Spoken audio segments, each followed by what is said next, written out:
दूध बहे जली धारा जहाँ मैया बिराजी। दूध बहे जली धारा जहाँ मैया बिराजी। मैया बिराजी मोरी मैया बिराजी।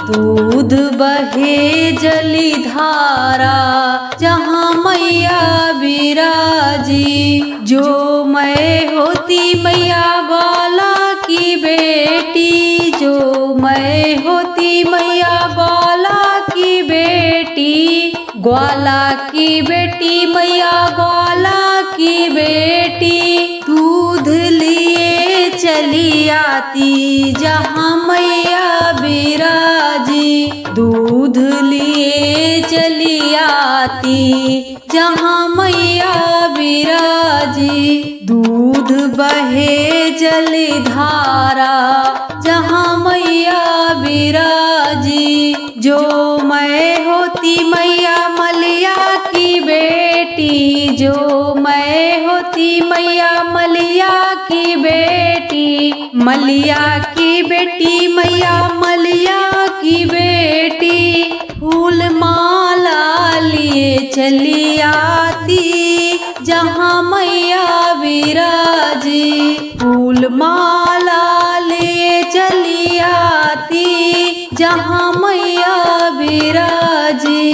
दूध बहे जली धारा जहाँ मैया बिराजी। जो मैं होती मैया सोनरा की बेटी, जो मैं होती मैया सोनरा की बेटी। सोनरा की बेटी मैया सोनरा की बेटी। टीका लिए चली आती जहाँ मैया बिराजी। टीका लिए चली आती जहाँ मैया बिराजी। दूध बहे जली धारा जहाँ मैया बिराजी। जो मैं होती मैया कोहरा की बेटी, जो मैं होती मैया कोहरा की बेटी। कोहरा की बेटी मैया कोहरा की बेटी।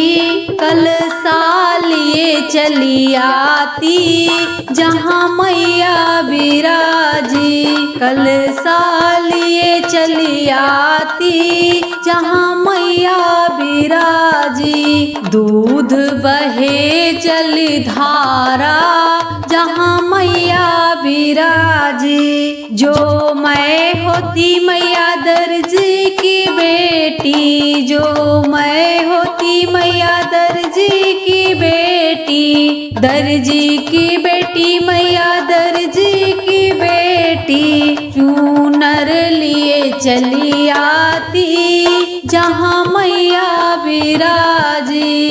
चूनर लिए चली आती जहाँ मैया बिराजी। दूध बहे जली धारा जहाँ मैया बिराजी। दूध बहे जली धारा जहाँ मैया बिराजी।